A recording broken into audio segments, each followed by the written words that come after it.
મિત્રો, દુનિયામાં એવા ખતરનાક રસ્તાઓ પણ છે જેમાં ડ્રાઇવિંગ કરવી આસાન નથી, કારણ કે અહીં દરેક ડ્રાઈવર દરેક સમયે મોત સાથે રમે છે.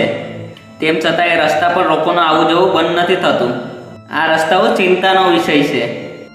તો મિત્રો, આજના વિડીયોમાં દુનિયાના અમુક પ્રસિદ્ધ અને ખતરનાક રસ્તાઓથી રૂબરૂ કરાવીશ, જેના વિશે સાંભળી તમે પણ હેરાન થઈ જશો.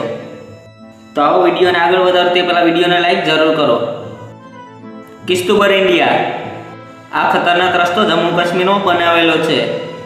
આ રોડની એક બાજુ ઊંચા પહાડો તો બીજી બાજુ ખૂબ ઊંડો ખાડો છે. આ રોડ કાશ્મીર અને હિમાચલ પ્રદેશની વચ્ચે છે.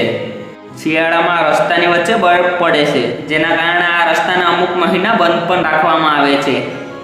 આ રોડ ઉપર દરેક ડ્રાઈવરને દિલ ઉપર પથ્થર રાખવું પડે છે. આ રોડની પહોળાઈ ખૂબ ઓછી છે, જેથી એકવારમાં એક જ વાહન નીકળી શકે. કુલિયંગ, ચાઇના. ચીનમાં પર્વતોને કોતરી બનાવવામાં આવેલો આ રોડ ખૂબ ખતરનાક છે. આ રોડને દુનિયાની સૌથી પ્રસિદ્ધ સુરંગ પણ કહી શકાય. આ રોડ ઉપર ડ્રાઈવરને ખૂબ ફોકસ કરવું પડે છે. 1200 મીટર લાંબા આ રસ્તાને 1977માં યાત્રીઓ માટે બનાવ્યો હતો. અમુક લોકો તો પોતાનો જીવ દાવ પર રાખી આ રોડ ઉપર રેસિંગ પણ કરે છે. North younger, Bolivia. આની લંબાઈ 160 કિલોમીટર છે. આ સડક ખૂબ લપસણી છે. અહીં ગાડીઓના ટાયર નીચે ખીણ તરફ લપસી જાય છે. આ રોડ ખૂબ ખતરનાક છે. અમુક જગ્યાએ તો 2 કાર પણ એકસાથે ન નીકળી શકે. આ સડકને ધ રોડ ઓફ ડેથના નામે પણ ઓળખવામાં આવે છે. આને દુનિયાનો સૌથી ખતરનાક રસ્તો માનવામાં આવ્યો છે.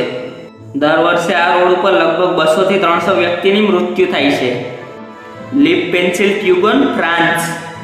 ફ્રાન્સમાં એન્ટાર્કટિકા મહાસાગરની વચ્ચે બનાવેલો 4 કિલોમીટર લાંબો આ રોડ શાનદાર તો છે, પણ ખૂબ જોખમી ભર્યો પણ છે. આ સડક ઉપર ઘણા બધા લોકોએ પોતાનો જીવ ખોઈ દીધો છે. દરિયાઈ ભરતીના કારણે રોડ દિવસમાં 2 વખત બુરાઈ જાય છે, જેના કારણે અમુક કલાક આ રસ્તો બંધ પણ રહે છે. આ રોડ ખૂબ ખતરનાક છે. ઇશિમા ઓહિસા, જાપાન. જાપાનમાં બનેલા બ્રિજ ઉપર ડ્રાઇવિંગ કરવું કમજોર દિલવાળાનું કામ નથી. આ જાપાનની સાથે સાથે દુનિયાનો પણ સૌથી લાંબો બ્રિજ છે. ખૂબ વધારે ઊંચાઈના લીધે આને રોલર કોસ્ટરના નામે પણ ઓળખવામાં આવે છે. આ રોડ ખૂબ ખતરનાક છે. તેમ છતાં બીજી બાજુ જવા માટે લોકોને આ રોડ ઉપરથી પસાર થવું પડે છે. મિત્રો, વિડીયો પસંદ આવ્યો હોય તો વિડીયોને લાઈક કરી તમારા મિત્રો સાથે શેર કરો. અને જો તમને આવા વિડીયો જોવા પસંદ હોય તો મારી ચેનલને સબસ્ક્રાઇબ કરો. તમારો બહુ મૂલ્ય સમય આપવા બદલ ખૂબ ખૂબ આભાર.